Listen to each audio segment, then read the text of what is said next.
Hi everybody and welcome back. Today I'm going to be doing an unboxing and review of a router, and it is the Rutlands R70 half-inch router. Now I paid for this with my very own hard-earned money. I don't have any sort of affiliation with Rutlands, and in fact this is the first Rutlands tool I've ever bought, apart from some sandpaper a while back. So it's going to be really interesting.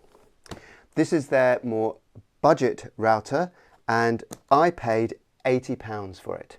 Normally it's £130, but they quite often have these offers that come through.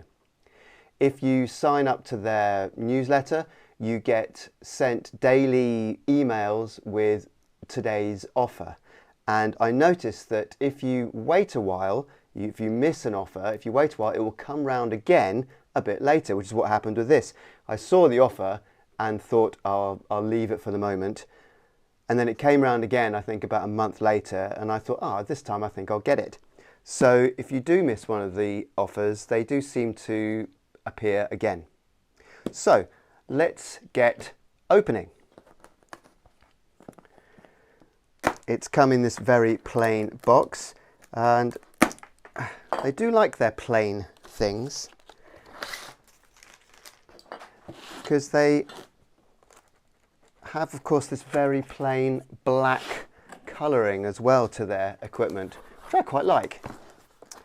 So let's see what we've got.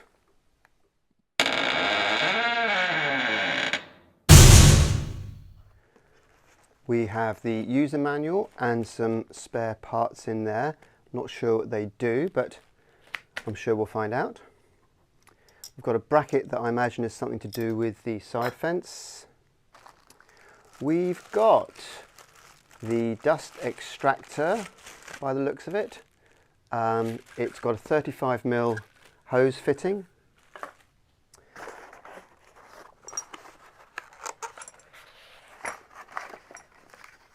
We've got, these are spare collets, so these would be the 1/4 inch and 3/8 of an inch collet to go with the collet sleeve, to go with the 1/2 inch one. They've given us a bit, which is nice. We've got the guide plate. We've got the collet spanner.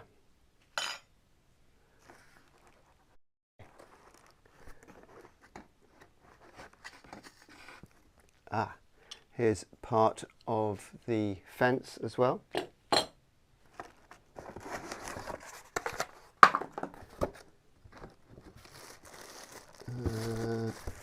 Let's take this bit out first. Oh no, that's part of the guide. I think these are almost clipped together. We'll find out in a minute. And now the main item. Oh. I can't get it out. Urgh.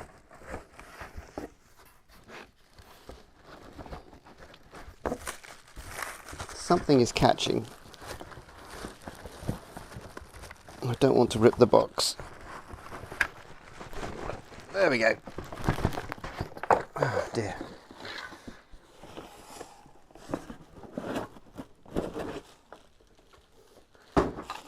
Oh, that was more awkward than I was expecting. Okay, right, there's, oh, I think that's what was catching.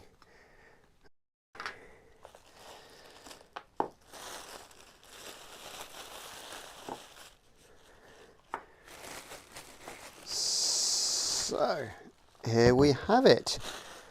Like I said, I quite like the black look. It looks quite smart. Let's take a look at its features. So to begin with, we've got the fine height adjustment. And just to begin with, as you can see, it doesn't appear to be straight. Now, I don't know whether it got damaged in transport somehow, but it does make it feel a little bit cheap and slightly lower quality, which is a shame. I doubt it actually affects its operation, but we have got that, unfortunately. Then at the top here we've got one full turn of the wheel is 1mm change in height. I think what I'll do is I'll probably put a little white mark there so it will help me see how far round it is. Then next to it here we've got its speed adjustment. So the speed adjustment, the lowest speed is 9,000 RPM and it goes up to 22,000 RPM. Then down here we've got a 3-step stopper block and each one has its own fine adjustment, which is good. Round to this side we've got the on-off switch, and on is up and off is down. I initially thought that was odd because normally you switch a switch down, but then I realised that it would be easier and quicker to switch it off in an emergency, so switching down switches it off. Then let's come all the way around to this side, and here we have the lock lever for changing its height, so it plunges down and there we go, we have to press it that way to hold it in place. It's got a bit of a grindy sound to it, which is obviously the spring, but it's actually very smooth. It just sounds a bit coarse, so it feels smoother than my Bosch one actually, to be honest, although that doesn't make the noise. And then that locks in place.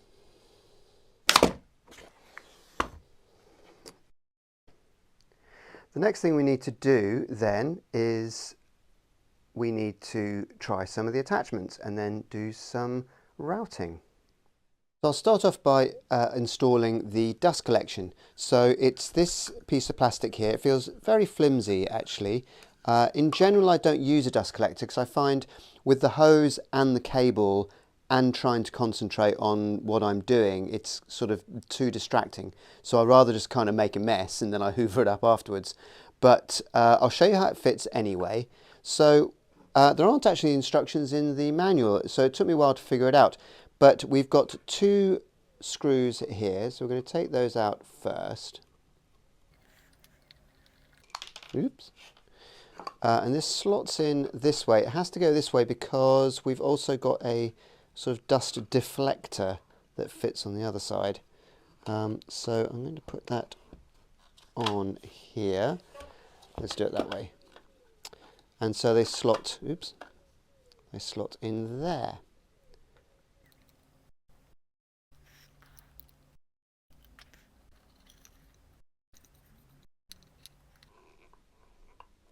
Oh, it sounds like I've just cracked it. Am I? No, okay. All right, so there we go. Next, it's got a little deflector here as well.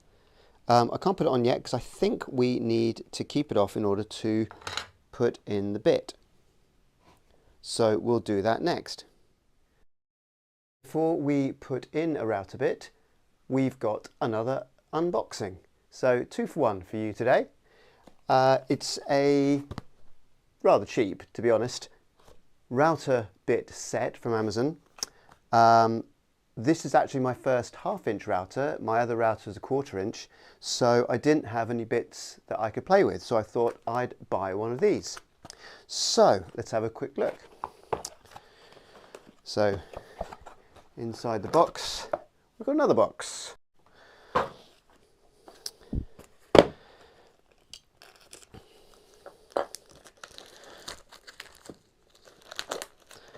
And inside that box, try and get the plastic off, we have a wooden box.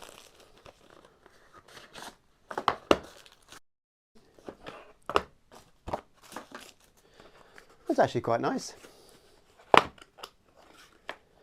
And inside we've got a set of 1/2 inch router bits.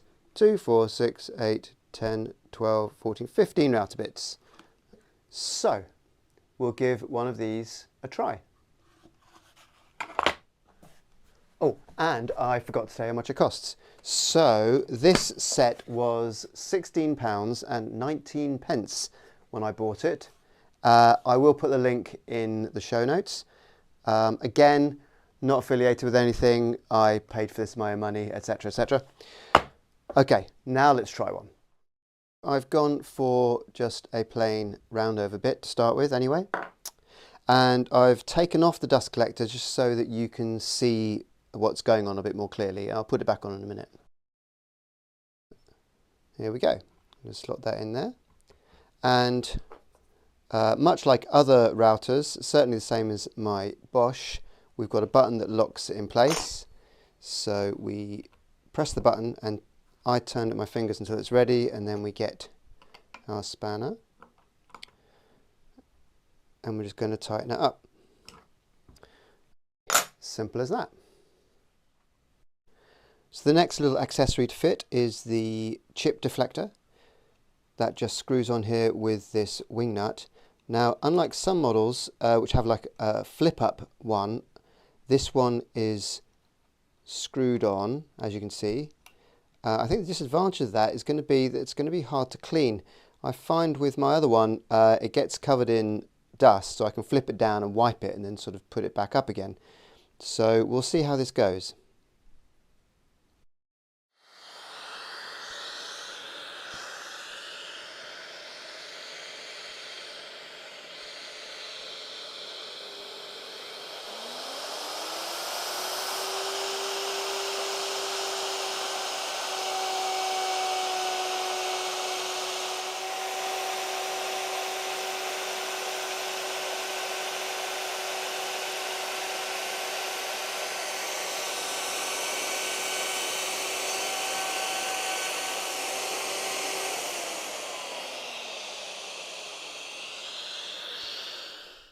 Well, I'm really impressed with that.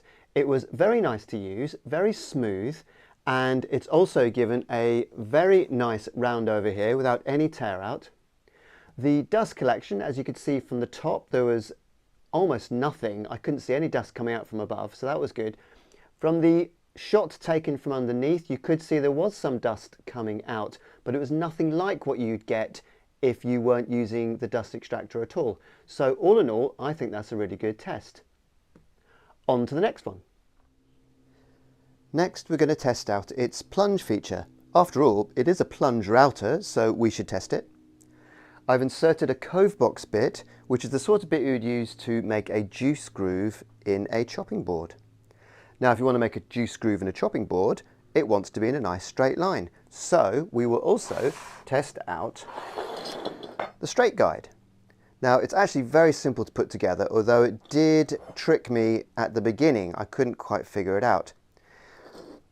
You need to take out this wing nut, and then this fits into here, except clearly it can't because it's too big. It took me a while to realise if I unscrew this a little bit further, there's a nice little groove there for it to fit into. So once I figure that out, of course, it all comes together. Slot that into there, slot the wing nut into here, and there we have it. And we just slot these two bars into these two holes.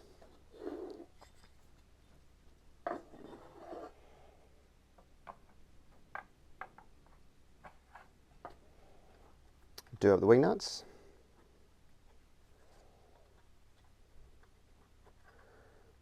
Obviously you set it to how you want it first. And there we have it. Let's try that on my little test piece of wood.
So again, that was actually really easy and smooth to use, which I liked.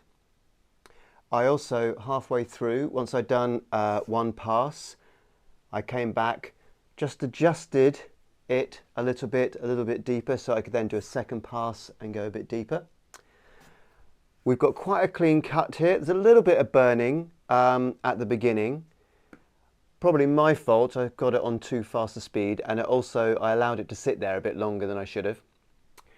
I found the locking mechanism, this lever here, quite hard to reach. Once I'd plunged it down, I wanted to then lock it in place, and I found I couldn't find it very easily. I think you'd get used to that. It's just not being familiar with it yet, but it was something I noticed.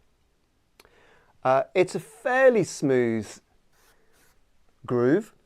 It's a little bit rough. I am going across the grain, as you can see, which probably doesn't help, but it isn't perfectly smooth. It's not as smooth as I'd like it to be.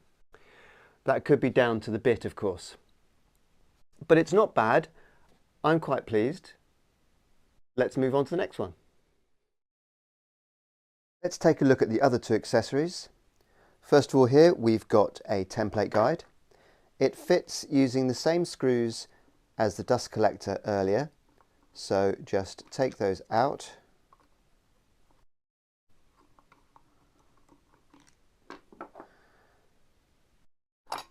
This fits in there, and then the screws hold it in place like that. And the other accessory we've got is this.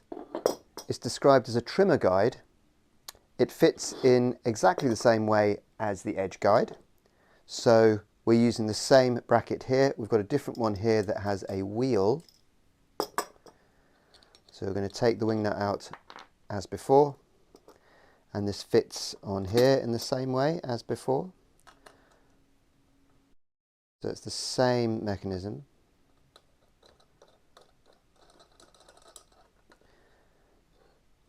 And then we fit it into, oops, wrong way up. We fit it into the slots as before.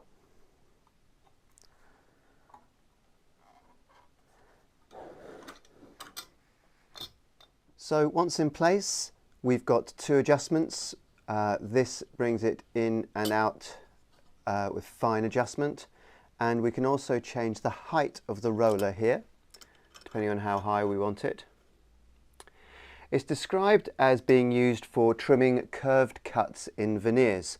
So it wouldn't normally be against something flat, you'd have something curved and it would follow around the edge with the roller. Not something I would use, I don't think, but it's there for those of you who do. So this is a 1/2 inch router, of course, and takes 1/2 inch router bits, but it does come supplied with a 3/8 of an inch collet sleeve and a 1/4 inch collet sleeve that we can swap over. Now, I doubt I will ever use the 3/8 of an inch one, but my previous router was a 1/4 inch, so I've got plenty of 1/4 inch bits to try. So let's try swapping them out and use a dovetail bit, a 1/4 inch dovetail bit, and see how it works with that. So first of all, we need to completely unscrew this, and we are going to just simply slide in collet sleeve. It doesn't matter which way around it goes, it's identical all the way through. We're just going to slide that in and then put it back. Very nice and simple. And then we're just going to place the bit in as you normally would.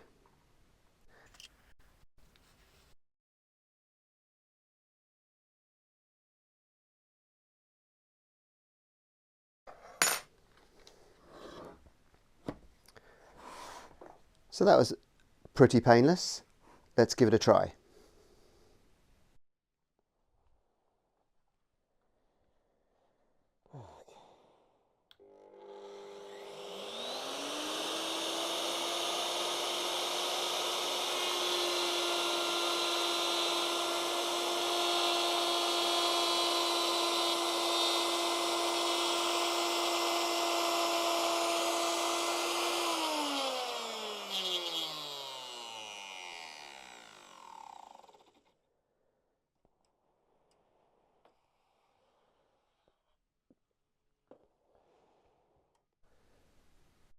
So we can see we've got a very nice clean cut there.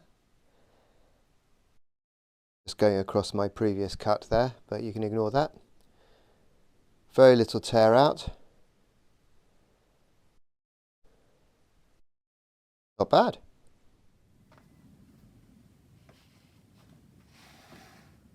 I know you guys like to find out exactly how loud something is, so I've set up my decibel meter 1 metre away, and we're going to make a cut.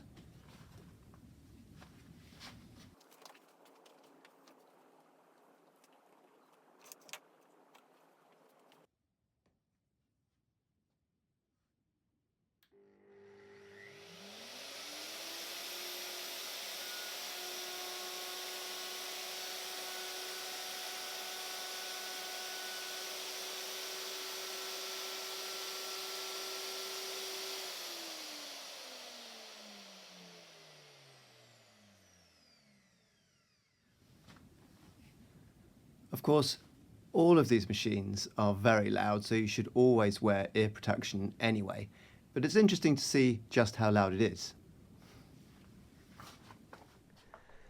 So what do I think of the Rutlands R70 half-inch router? Well, there are a few downs to it, I think. I would have liked it to have come with a case. I just know that I'm going to lose some of the accessories and parts, and a case would stop me from doing that. And I also think the case would have protected it better. I do think it probably got damaged in transit because the packaging that it came in wasn't very good either, and I reckon that's why this is slightly bent. So that would be something I would like to change. It's got good dust extraction. I was quite pleased with that, as you could see. I do think this though is very plasticky, and I think it could break very easily. I thought at one point I had broken it just when I was attaching it. It also gets in the way a little bit when you're trying to change the bits. One thing I didn't really mention at the time is that it doesn't have a dead man switch. So on my Bosch, for example, I have to be holding down 2 buttons at the same time for it to actually start up, whereas this is an on-off switch. Now that does lend itself to being used in a router table upside down, and that's something I actually plan on doing in another video. I would like to try this, flip it upside down and set it into a table. We'll try that later in the year. Good aspects of it. It's very smooth and powerful, very powerful compared to my other router, which I really liked. It's got a good set of accessories. It makes clean cuts. It's got all the features you would normally need for a plunge router. And its price is very good if you get it at the £80 price. I do think if you're going to pay £130, there are other routers you might want to check out. But at this price, it seems pretty unbeatable, which I think is great. Would I recommend it? Definitely. I think it's a terrific piece of kit. And like I said, for the price, brilliant. What else? Well, I also did these little router bits. I think they're really good. Very good price. Again, like I said, you've got a very good selection. They're nicely, clearly marked as well. So for someone who's a hobbyist or just starting using a router, you've got ones you can try out and experiment with. They tell you what they do. And I think, as you saw the cuts, they were pretty good. If you then found that there was 1 or 2 that you used all the time, they were sort of going blunt, then you could perhaps spend a bit more money and go for a sort of a higher quality one. But as a set to get started with, I have no complaints at all. I think they're really good. So that's it. Tell me what you think in the comments. Maybe one of you has got this router. Tell me what you think. And if you've liked this, please like and subscribe. And I'll see you at the next one. Cheers.